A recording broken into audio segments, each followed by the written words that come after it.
കഴിഞ്ഞോ? ഓ എവിടെ കഴിയാൻ, ഒരു കണക്കിന് ഒപ്പിച്ചിറങ്ങിയെന്ന് പറഞ്ഞാൽ മതിയല്ലോ. ദേ ഓഫീസിലെ ടെൻഷനും കോപ്പം വെച്ചോണ്ട് ഇങ്ങോട്ട് വരണ്ട കേട്ടോ. ഇല്ലടോ, എന്നാ നീ വെച്ചോ, ഞാൻ തേതി. ഓക്കെ.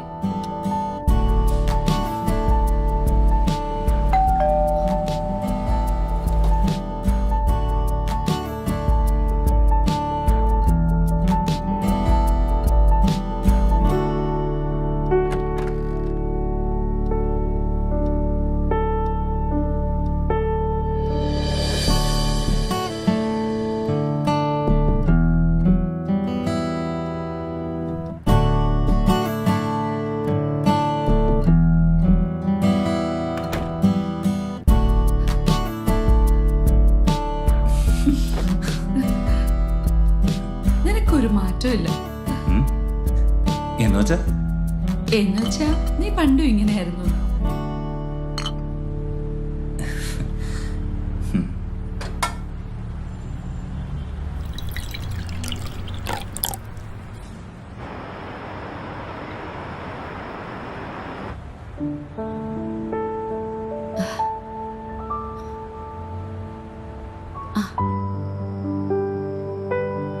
ആൽവിൻ, എന്തു പറ്റി? ഹേയ്, ഞാൻ ചുമ്മാ. ചായ കുടിക്കേ. ഓ താങ്ക് യു.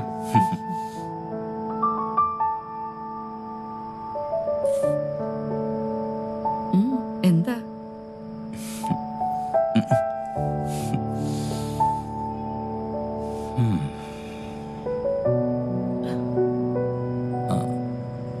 അശ്വിൻ എന്നാ ഇനി ഇങ്ങോട്ട് പറഞ്ഞേ?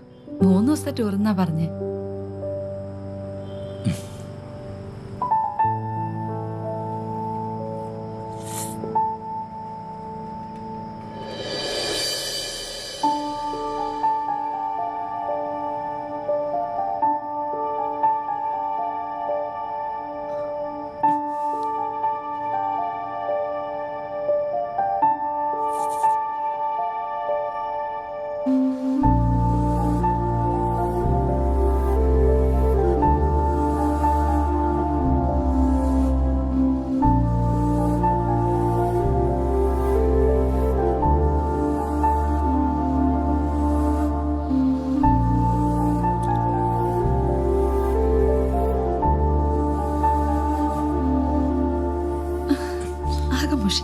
ഞാനൊന്ന് ഫ്രഷ് ആയിട്ട് വരാം. സാൻ, നിനക്ക് എൻ്റെ ജീവിതത്തിലെ ഏറ്റവും വലിയ നഷ്ടം എന്താണെന്നറിയോ? നീ എന്ന് ഗുഡ് ബൈ പറഞ്ഞു പോയപ്പോൾ മഴയിൽ വാഴ്ന്നിറങ്ങി നിന്റെ കണ്ണുനീര് എനിക്ക് കാണാൻ കഴിഞ്ഞില്ല. നീ എന്നിൽ നിന്ന് വാങ്ങുന്നത് എൻ്റെ നേട്ടങ്ങൾക്കായിരുന്നുവെന്ന് ഞാൻ അറിയാൻ വൈകിയത്.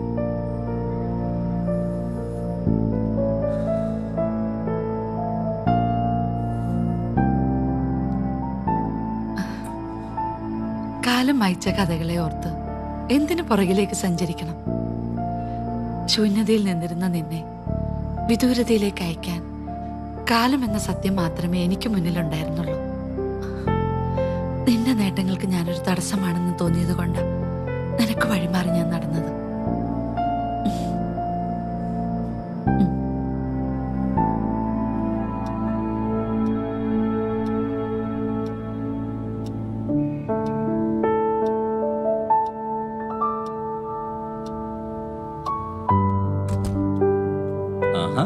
നിനക്ക് വായനാശീലമുണ്ടോ? വായനാശീലം മാത്രമല്ല, കുറച്ച് എഴുത്തും കൂടിയുണ്ട്. ഓ, പക്ഷെ വായിക്കുന്ന എഴുതുന്നൊന്നും ഞാനല്ലെന്നേ ഉള്ളൂ. അതെ, വായനാശീലം ഉണ്ട്. നീ അതൊക്കെ ഒന്ന് മറിച്ചു നോക്ക്. അപ്പോഴേക്കും ഞാൻ കുളിച്ചിട്ട് വരാം.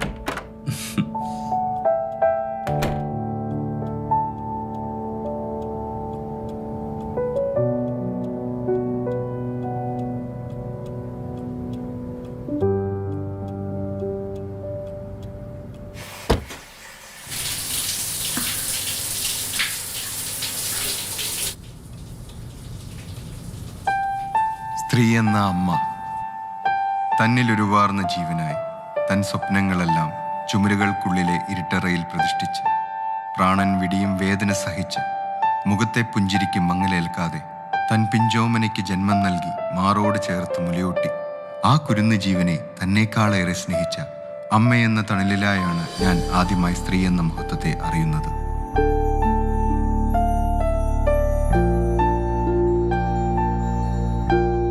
സ്ത്രീ എന്ന പെങ്ങൾ. പിച്ചിയും മാന്തിയും പിണങ്ങിയും ഇണങ്ങിയും പരിഭവങ്ങൾ പറഞ്ഞുമെല്ലാം തൻ്റെ വിരൽത്തുമ്പിൽ തൂങ്ങി നടന്നിരുന്ന കാലം സൗഹൃദത്തിൻ്റെ ചവിട്ടുപടിയിൽ ഞാൻ സ്പർശിച്ചതോടെ അവളുടെ വിരലുകളെ ഏകാന്തമാക്കി ഞാൻ മാറി നടന്നെങ്കിലും കാലങ്ങൾക്കൊടുവിൽ വധുവെന്ന പട്ടം ചാർത്തി കല്യാണ മണ്ഡപത്തിൽ നിറകണ്ണുകളാൽ തന്നെ നെഞ്ചോട് ചേർന്നവൾ വിതുമ്പിയപ്പോൾ ആ വാത്സല്യത്തിലൂടെ ഞാൻ അറിഞ്ഞു അവളായിരുന്നു എൻ്റെ ആദ്യ സ്ത്രീ സൗഹൃദമെന്ന്. അന്ന് ഞാൻ സ്ത്രീ എന്ന മറ്റൊരു പുണ്യത്തെയും തൊട്ടറിഞ്ഞു.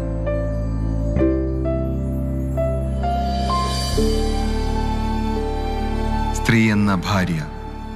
ബാല്യ യൗവന കാലങ്ങളിൽ 1000 സ്വപ്നങ്ങൾ മനസ്സിൽ നെയ്തുവെച്ച് തൻ്റെ കണ്ണുകളിലൂടെ ഈ ലോകത്തെ കാണാൻ ആഗ്രഹിച്ചവൾ വേരുറച്ചു പോയ മണ്ണിൽ നിന്നും പറിച്ചു നട്ടതോടെ തൻ്റെ കാഴ്ചകളെല്ലാം അപരിചിതരിൽ മാത്രമായി ഒതുങ്ങി നിന്നു. പരിഭവങ്ങളും സങ്കടങ്ങളുമെല്ലാം ഒരു പുഞ്ചിരിക്കുള്ളിൽ ഒളിപ്പിച്ച് തൻ്റെ കുഞ്ഞിനെ തന്നുദരത്തിൽ ചുമന്ന് നൊന്ത് പ്രസവിച്ച് സ്വന്തം ജീവിതം തന്നെ ഭർത്തൃകുടുംബത്തിനു വേണ്ടി ത്യജിച്ച ഭാര്യ എന്ന സത്യത്തിലൂടെ സ്ത്രീ എന്ന ത്യാഗത്തെ ഒരിക്കൽ കൂടി ഞാൻ അറിഞ്ഞു.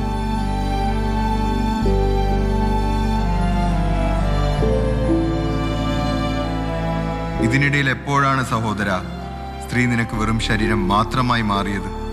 അങ്ങനെയുള്ളവർ ചിന്തിക്കുക, പെണ്ണ് പെറ്റുണ്ടായതാണ് നമ്മൾ. സ്ത്രീയെ, നിനക്കൊരായിരം പ്രണാമം.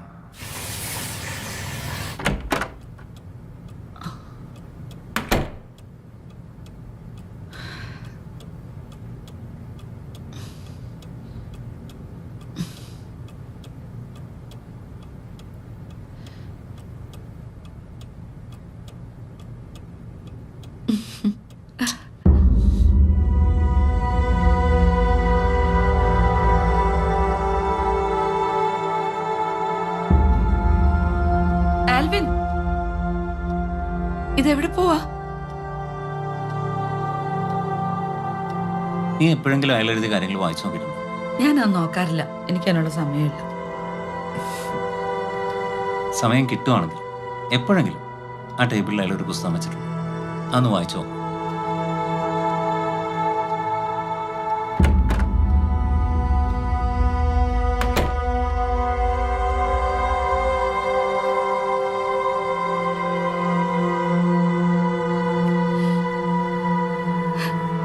സമയം കിട്ടുവാണെങ്കിൽ എപ്പോഴെങ്കിലും ആ ടേബിളിൽ അയാൾ ഒരു പുസ്തകം വെച്ചിട്ടുണ്ട്, അന്ന് വായിച്ചോ.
ആ മോളു,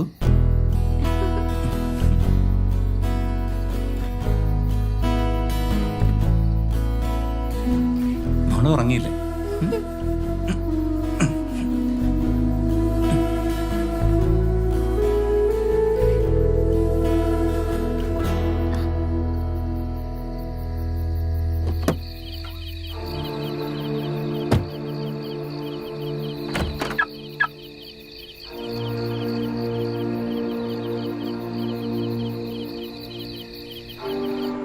അതെ, ഞാൻ ഭക്ഷണം കഴിച്ചതാ. എടുത്തു വെച്ചിട്ടുണ്ട്.